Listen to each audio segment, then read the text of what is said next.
curiosas semelhanças. Em uma das transcrições do Tablet Talks de Martin Bormann, o abominável e maldito ditador Adolf Hitler afirmou sobre o cristianismo: o golpe mais pesado que já atingiu a humanidade foi o advento do cristianismo. O bolchevismo é filho ilegítimo do cristianismo, ambos são invenções dos judeus. Segundo os conservadores modernos, uma batalha feroz e intensa está sendo travada hoje entre as forças malignas do comunismo e as forças sagradas do cristianismo. Somos levados a acreditar que se trata de uma batalha total entre o bem e o mal. Dizem-nos que estas duas forças são a própria essência de dois polos de oposição, em conflito completo e diametral.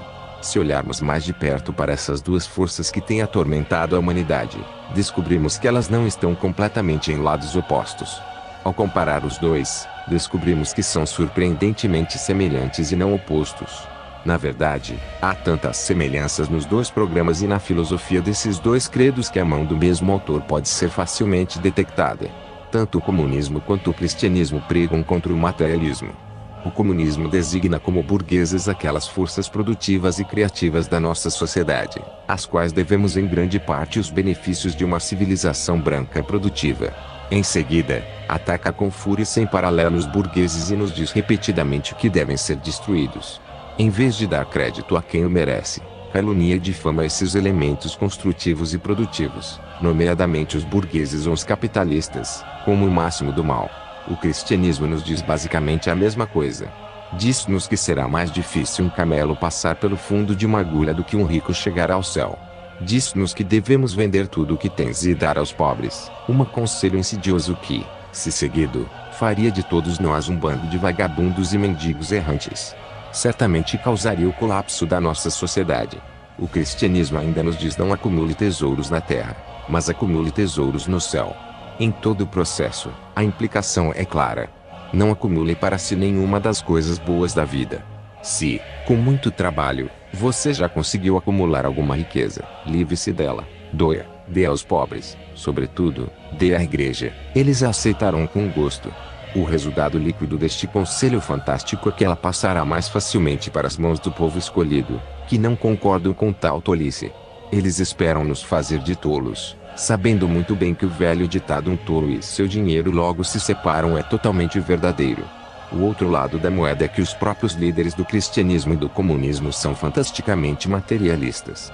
Quando olhamos para a Igreja Católica ao longo dos tempos, descobrimos que enquanto extraíam a última moeda da viúva pobre, a própria igreja reunia e acumulava ouro, prata e pedras preciosas em quantidades inacreditáveis. Não só recolheu todo o ouro, prata e pedras preciosas que pôde, como também adquiriu enormes quantidades de bens imóveis, e a Igreja Católica é hoje, sem dúvida, a instituição mais fantasticamente rica da face da Terra. Mesmo durante a Idade Média, quando a pobreza era generalizada, principalmente por causa do próprio cristianismo, encontramos essas enormes e fabulosamente ricas catedrais, construídas no meio da pobreza, com altares e ábsides incrustados de ouro e abóbadas e colunas e paredes. A liderança da igreja fez com que fossem construídas enormes e grandes basílicas, catedrais, abadias, batistérios, mausoléus, conventos e igrejas.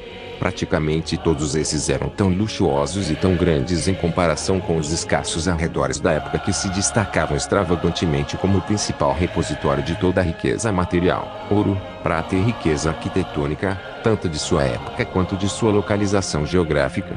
A igreja nunca se preocupou em explicar por que era tão necessário exibir uma riqueza tão generosa aos fiéis que adoravam, a quem era dito repetidas vezes que era mau acumular tesouros. Até hoje, as igrejas são construídas para serem bizarramente extravagantes. O dinheiro parece não ser problema. O Vaticano, aquela cidadela de liderança espiritual que também prega "não ajunteis tesouros na terra", não pratica o que prega. Pelo contrário, o que pratica é de fato o cúmulo da hipocrisia e a antítese da espiritualidade. Faz de tudo para acumular tesouros na terra. Acumulou para si uma carteira de 5,6 mil milhões de dólares apenas em ações, para não mencionar todos os seus imóveis, tesouros artísticos e outros valores. Beneficia de um rendimento anual de 1,5 mil milhões de dólares, grande parte dele indubitavelmente recolhido da última moeda da viúva, bem como dos seus vastos bens. O estabelecimento religioso dos Estados Unidos como um todo está avaliado em 102 mil milhões de dólares. Em 1969, dos 17,6 milhões de dólares que os indivíduos dos Estados Unidos contribuíram para a caridade, 45%, ou 7,9 milhões de dólares, foram destinados a fins religiosos. Bastante materialista para uma religião que evita os tesouros terrenos e prega meu reino não é deste mundo. Da mesma forma, os chefes comunistas na Rússia, em sua maioria judeus, acumularam para si todas as riquezas do campo. Enquanto o trabalhador escravo comunista trabalhava 12 horas por dia e depois voltava para casa, num pequeno barraco sujo, imundo e apinhado, partilhado com outras famílias, seus chefes tinham palácios opulentos espalhados por todo o campo. Eles dirigiam os melhores carros, com motorista, é claro, e comiam os melhores alimentos. Não só isso, mas tinham o melhor dos aviões à sua disposição para voar onde achavam adequado para governar seus trabalhadores escravos. Estes chefes comunistas normalmente também tinham à sua disposição roupas e alfaiates importados e uma gala cheia de empregados. Quando precisavam descansar da administração de seu império escravista, tinham vilas privadas do Mar Negro ou outros locais de férias à sua disposição. E assim acontece no paraíso dos trabalhadores proletários. Passemos à próxima semelhança. Tanto o comunismo quanto o cristianismo fazem uso extensivo das armas do terror, tanto psicológicas como reais. Sem dúvida, o conceito mais macabro e cruel já inventado pela mente coletiva dos judeus é o conceito de inferno. Você consegue pensar em algo mais horrível do que colocar milhões de pessoas em confinamento em uma câmara de tortura superaquecida e depois queimá-las para todo sempre, sem sequer a misericórdia atenuante de permitir que morram? Com esta peça de boas novas, o cristianismo decidiu conquistar as mentes de suas vítimas supersticiosas e irracionais. O fato de tal câmara de tortura ser inexistente não diminui em nada o fato de ser uma ameaça real para aqueles que foram levados a acreditar que era real. No entanto, o cristianismo não se limitou a usar apenas o terror psicológico. Aqueles que se desviaram da linha oficial da igreja foram declarados hereges e imediatamente queimados na fogueira. Queimar na fogueira não foi o único meio de tortura e morte usado por esses cristãos ministros de amor que estavam tão ansiosos por espalhar sua mensagem de amor. Durante a Inquisição e em outras épocas, todos os refinamentos bestiais de tortura que a mente humana depravada poderia conceber foram usados para extorquir confissões e obrigar os incrédulos ou hereges a se alinharem. O parafuso de polegar, a imersão em água, o espartilho de ferro, puxado e esquartejado, arrancar os olhos com ferros quentes e o suporte, arrancar lentamente um membro do corpo por meio de alongamento, eram apenas alguns dos dispositivos usados por esses sempre cristãos amorosos para espalhar seu evangelho de amor. Quando os comunistas surgiram e usaram a tortura física como um de seus instrumentos de conquista, restaram-lhes muito pouco para inventar, a não ser aquilo que os cristãos já tinham utilizado antes deles. A igreja também não hesitou em usar a guerra em massa para destruir nações inteiras que não se submeteram aos seus ditames religiosos. Na verdade, durante os séculos XVI, XVII e XVIII, as principais causas da guerra foram as dissensões religiosas, nas quais um grupo religioso procurava impor as suas crenças aos seus opostos através de guerras e massacres em massa. O histórico comunista de utilização do terror em massa, tanto psicológico como físico, é tão recente, tão difundido e tão bem conhecido que nem precisamos de o rever aqui. Só na Rússia o regime comunista usou o terror numa escala antes desconhecida nos anais da história. A fim de exterminar o povo russo, nomeadamente os russos, eles massacraram cerca de 20 milhões. O terror, as matanças, os assassinatos que aconteceram hoje na Rússia desafiam a imaginação da mente média de um ser humano. Em qualquer caso, tanto o comunismo quanto o cristianismo estão a usar, e têm usado, o terror extensivamente, tanto psicológico quanto físico, para subjugar as suas vítimas. Enquanto os cristãos se destacaram no terror psicológico, os comunistas se destacaram no terror físico. Mas em ambos os casos os judeus eram especialistas em usar qualquer tipo de terror que melhor atingisse os seus fins. Tanto o comunismo quanto o cristianismo têm um livro que presumivelmente estabelece o credo do seu movimento. O cristianismo tem a Bíblia judaica, que foi escrita por judeus, principalmente sobre judeus. A Bíblia comunista é o Capital e o Manifesto Comunista, de Karl Marx, escritos por Karl Marx em conjunto com Friedrich Engels, ambos judeus. Ambos os credos judaicos, o comunismo e o cristianismo, são altamente destrutivos e, quando seguidos, destroem a estrutura da sociedade que foi vítima deles.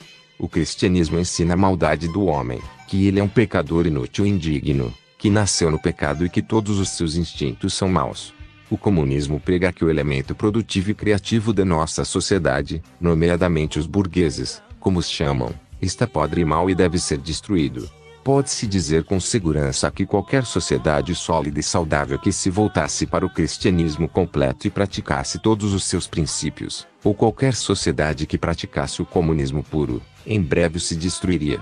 Mais uma vez quero salientar vigorosamente que o comunismo não é de forma alguma o mesmo que socialismo ou coletivismo. Estes últimos são elementos construtivos básicos de qualquer sociedade saudável, mas o comunismo é um campo de trabalho escravo indisfarçável. Tanto o comunismo quanto o cristianismo pregam a igualdade do homem. O cristianismo prega que somos todos iguais aos olhos do Senhor, enquanto os comunistas pregam que todos devemos tornar-nos iguais na sociedade comunista. Estes últimos argumentam que a única razão pela qual não somos iguais é inteiramente devido ao meio ambiente, e esta pequena peculiaridade da natureza eles vão corrigir. Quando conseguirem processar-nos a todos num ambiente igualitário, asseguram-nos que nos terão nivelado a um nível onde somos todos iguais. Ambos os credos têm um dogma muito complicado que é bastante nebuloso e confuso, para não dizer contraditório, por si só. Ambos, portanto, estabeleceram uma hierarquia que interpreta qual é o dogma correto do dia, e todos devem seguir os limites ou sofrer as consequências de uma estrutura de poder entrincheirada. O cristianismo e o comunismo tiveram cismas. No caso do cristianismo, os seguidores que divergiam eram chamados de hereges, e no caso do comunismo, aqueles que se desviavam da linha oficial eram chamados de desviantes. No caso do cristianismo, o grande cisma, claro, ocorreu durante a Reforma, quando o segmento protestante se desenvolveu e se separou da Igreja Católica. A primeira grande divisão, claro, ocorreu quando o Império Bizantino se separou da metade romana ocidental. Entre os comunistas houve uma série de cismas, como os mencheviques e os bolcheviques, e uma série de outros cismas, antes mesmo de os comunistas chegarem ao poder. Depois que chegaram ao poder, surgiram os comunistas stalinistas e os comunistas trotskistas, sendo estes últimos vigorosamente perseguidos e expurgados das fileiras. Agora, presumivelmente, temos a ala maoísta do Partido Comunista e, durante algum tempo, tivemos os desviacionistas de Tito, e assim por diante. Em qualquer caso, a ideia principal do cristianismo e do comunismo é a mesma. No topo de um dogma confuso e impossível está uma hierarquia rígida e poderosa que dita e interpreta qual deve ser a linha dos seus seguidores. E o terror, a morte e a represália são as consequências para aqueles que ousam pensar por si próprios.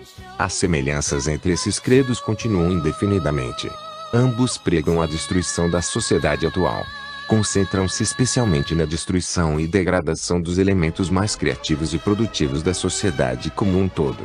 Ambos denunciam e difamam os melhores elementos da sociedade estabelecida e regozijam-se com as falhas e fraquezas humanas, alegando assim provar a correção da sua teoria comunista cristã.